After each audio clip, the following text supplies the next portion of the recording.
Rekan mahasiswa yang tercinta, tanpa di hadapan Anda, beberapa mahasiswa yang berusaha mengumpulkan sumber data. Di antara mereka, ada yang mengumpulkan melalui wawancara, ada juga yang membagikan kuesioner kepada responden. Nah, mereka berusaha mengumpulkan sumber data yang akan dijadikan data mentah dalam penelitian, yang akan diolah dan disusun dalam tubuh karangan. Apa yang dimaksud dengan tubuh karangan? Ya, kali ini kita akan membahas mengenai kesantunan bahasa dalam tubuh karangan. Oh ya Pak, apa yang dimaksud dengan tubuh karangan? Jadi, yang dimaksud dengan tubuh karangan adalah bagian inti sebuah penulisan ilmiah. Jadi bagian inti sebuah penulisan ilmiah itu adalah tubuh karangan. Lalu bagian-bagian tubuh karangan yang ada di penulisan skripsi itu seperti apa? Bagian-bagian yang ada di dalam tubuh karangan terdiri dari beberapa, antara lain satu, pendahuluan, kemudian dilanjutkan dengan landasan teori, berikutnya adalah metode penelitian, keempat, pembahasan, dan terakhir adalah kesimpulan. Oh, begitu ya Pak. Ya. Nah, baru saja kita saksikan beberapa pendapat dari narasumber mengenai pengertian tubuh karangan. Berikut adalah penjelasan lebih lanjut.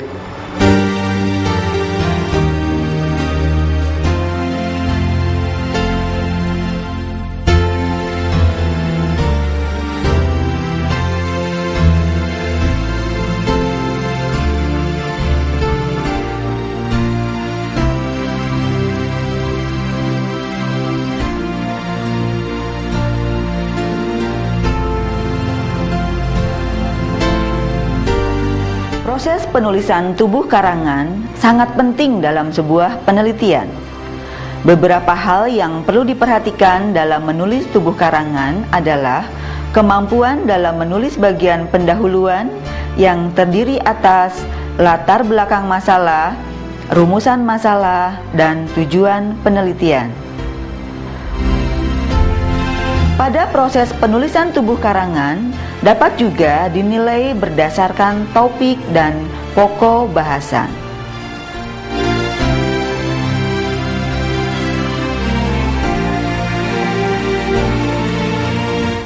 Kualitas suatu karya ilmiah dapat ditentukan oleh beberapa aspek. Pertama, kualitas karya ilmiah ditentukan oleh topik materi tulisan atau pokok bahasannya. Kedua adalah kemudahan bagi pembaca untuk memahami karya tulis kita. Karya tulis ilmiah adalah suatu karya tulis yang disusun berdasarkan pendekatan dan metode ilmiah.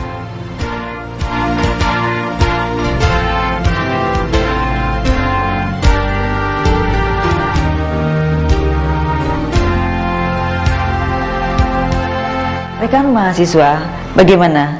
Sudah Anda saksikan bahasan tadi bukan? Nah, berikutnya kita akan membahas bagaimana membuat latar belakang masalah dalam karya ilmiah. Latar belakang masalah berisi pendeskripsian tentang permasalahan umum dari topik yang akan diteliti. Latar belakang masalah juga berisi alasan-alasan pemilihan judul atau masalah yang kita kemukakan, baik secara teoritis maupun secara praktis.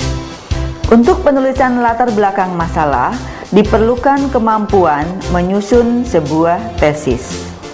Setiap tesis harus mengandung gagasan pokok yang akan dikembangkan. Tesis juga harus dinyatakan dalam kalimat lengkap, tidak boleh dinyatakan dalam bentuk frase. Rekan mahasiswa yang membanggakan, baru saja Anda mendengar satu istilah, yaitu tesis. Apakah Anda mengetahui apa yang dimaksud dengan tesis? Mari kita ikuti penjelasan berikut yang berupa contoh tesis.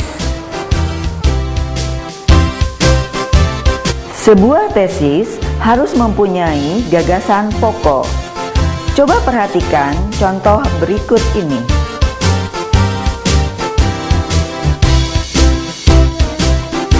Selanjutnya, Bagian-bagian tesis harus saling berhubungan. Tesis tidak boleh mengandung unsur-unsur yang tidak berkaitan. Tesis juga harus terbatas, tidak boleh terlalu luas.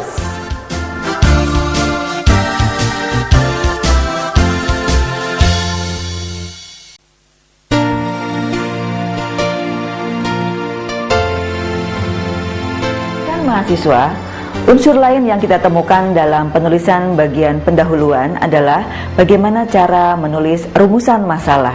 Berikut penjelasannya. Rumusan masalah adalah pokok permasalahan yang akan kita bahas atau pertanyaan-pertanyaan berupa pokok permasalahan yang akan kita bahas dalam karangan ilmiah. Oleh karena itu, kalimat yang kita buat dalam rumusan masalah adalah kalimat tanya atau interrogatif. Perhatikan contoh berikut ini.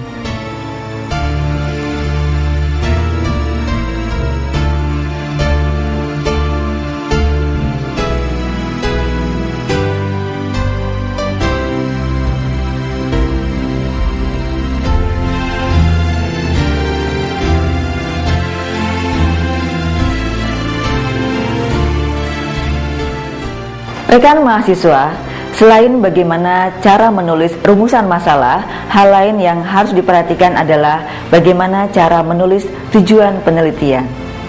Berikut penjelasannya.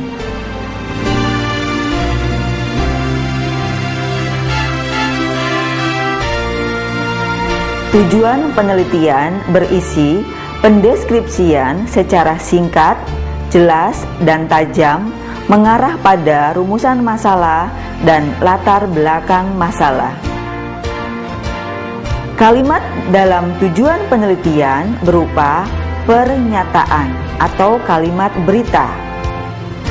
Perhatikan contoh penulisan rumusan masalah dan tujuan penelitian yang kurang memperhatikan kesantunan berbahasa seperti berikut ini. Apa yang salah dengan penulisan tujuan penelitian tersebut? Ya, benar. Jika cukup cermat, tentunya Anda dapat menemukan kesalahan bahasa tersebut. Kesalahan pertama terdapat pada kata yaitu yang diikuti tanda titik dua. Mengapa? Karena titik dua memiliki arti yang sama dengan yaitu, adalah, ialah, dan yakni. Jadi, jika titik dua diletakkan setelah kata yaitu, berarti kalimat tersebut menjadi berdasarkan latar belakang dan rumusan masalah, tujuan penelitian ini yaitu atau yaitu adalah. Ini adalah pemborosan kata. Kesalahan kedua yaitu pemberian tanda titik di akhir angka dalam perincian 3 titik, 1 titik, dan 3 titik, 2 titik. Berdasarkan ejaan yang disempurnakan, tanda titik tidak digunakan di belakang perincian angka desimal. Kesalahan ketiga yaitu penggunaan huruf besar pada kata awal perincian. Seharusnya kata menemukan dan kata menganalisis menggunakan huruf kecil. Hal ini karena kedua perincian masih merupakan bagian dari kalimat sebelumnya.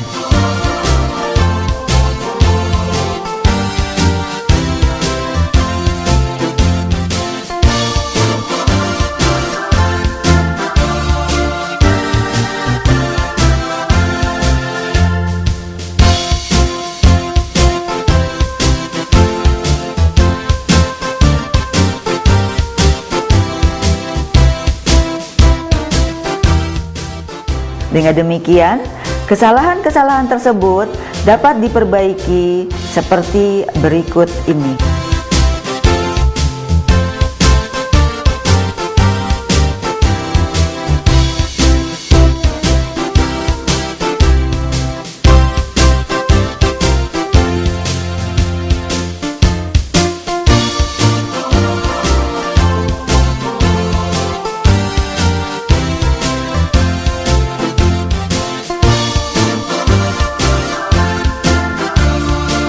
Rekan-rekan mahasiswa, setelah kita menyelesaikan bagian pendahuluan pada sebuah penulisan ilmiah, yang harus kita lakukan berikutnya adalah bagaimana cara menulis landasan teori pada bab 2. Berikut penjelasannya.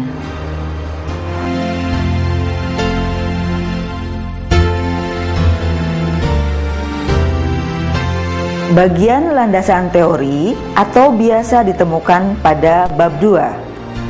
Bagian ini berisi pendekatan-pendekatan atau teori-teori yang relevan dengan judul dan rumusan masalah yang akan kita gunakan untuk mengupas, menganalisis, dan menjelaskan variabel yang akan kita teliti.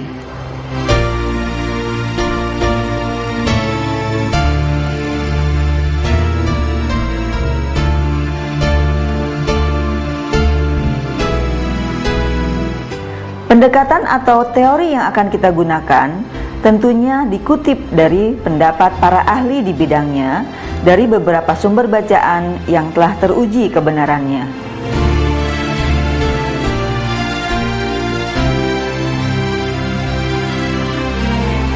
Pendapat para ahli tersebut berfungsi untuk menguatkan argumentasi kita dalam menganalisis masalah yang kita kaji. Sebagai orang yang berkecimpung di dalam dunia akademik, merupakan suatu kewajiban menaati kode etik keilmiahan untuk mencantumkan sumber bacaan di dalam karangan ilmiah kita.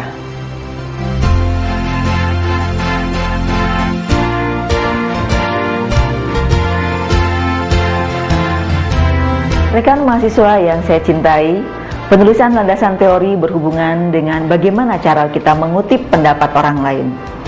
Berikut penjelasannya. Kutipan langsung adalah kutipan yang ditulis sama persis dengan sumber aslinya, baik bahasa maupun ejaannya. Kutipan yang panjangnya kurang dari 4 baris dimasukkan ke dalam teks, diketik seperti ketikan teks, diawali dan diakhiri dengan tanda petik, atau diberi tempat tersendiri.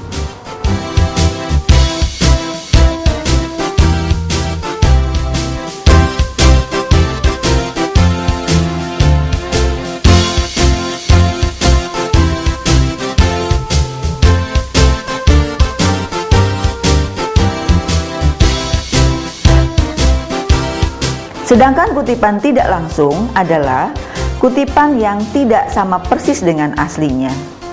Pengutip hanya mengambil pokok pikiran dari sumber yang dikutip untuk dinyatakan kembali dengan kalimat yang disusun oleh pengutip.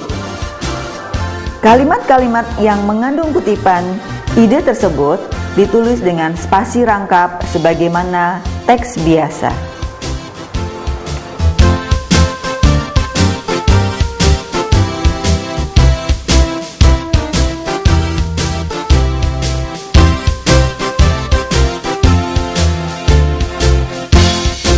Mahasiswa yang budiman, ketika Anda sedang menulis landasan teori, tentunya Anda akan mengutip pendapat orang lain. Nah, ketika Anda mengutip pendapat orang lain itu, ada satu kode etik yang harus Anda penuhi. Bagaimana caranya? Mari kita ikuti percakapan antara seorang dosen dan mahasiswa yang sedang melakukan bimbingan skripsi.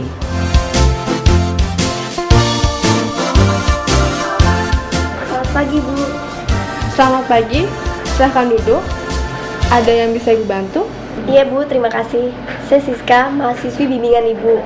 Jika Ibu tidak keberatan, saya minta kesediaan Ibu untuk membimbing tulisan skripsi. Kebetulan pada bab 2 landasan teori, saya mengalami kesulitan, terutama pada teknik notasi ilmiah. Baiklah, coba Ibu lihat sejauh mana Anda telah menyelesaikan skripsi yang Anda buat. Ini, Bu, saya masih mengalami kesulitan menulis footnote dan endnote. Apa perbedaan keduanya, Bu? Sebenarnya fungsi footnote atau catatan kaki dan endnote atau catatan teks itu sama, yakni berfungsi sebagai tempat mencantumkan sumber bacaan atau jika kita akan menambahkan keterangan lain. Yang membedakannya hanyalah cara penulisannya. Coba Anda perhatikan contoh skripsi kakak kelas Anda ini. Cara penulisan catatan kaki dan catatan teks berhubungan dengan kutipan. Kita akan menjelaskan kutipan yang akan kita ambil berasal berasal dari sumber bacaan mana melalui catatan teks dan catatan kaki. Bagaimana cara penulisan catatan kaki itu, Bu? Cara penulisan catatan kaki yaitu tekan tombol insert, reference, footnote, lalu muncullah angka 1 di kaki halaman. Kemudian kita tulis catatan kaki yang diawali dengan nama penulis, judul buku yang terdiri dari tempat, penerbit, tahun, dan halaman. Oh ya Bu, beberapa karya ilmiah menggunakan ibid, logcheat, dan opcheat di bagian kaki halaman. Apa maksudnya? Ibid berasal dari ibidium, artinya sumber bacaan yang kita ambil bersumber dari bacaan yang sama. Lalu logcheat atau locus citato berarti sumber bacaan yang kita ambil sudah diselingi sumber lain. Oh begitu ya Bu. Lalu bagaimana pembuatan inot atau catatan teks? Sangat mudah. Unsur catatan teks hanya terdiri dari tahun dan halaman, atau penulis, tahun, dan halaman. Catatan teks ini bisa kita letakkan sebelum kutipan atau setelah kutipan. Wah, ternyata membuat footnote dan inot tidak sesulit yang saya bayangkan. Terima kasih Bu atas penjelasannya. Saya jadi merasa lebih semangat untuk menyelesaikan skripsi ini. Sekali lagi terima kasih. Iya, terima kasih kembali. Selamat belajar ya. Iya Bu.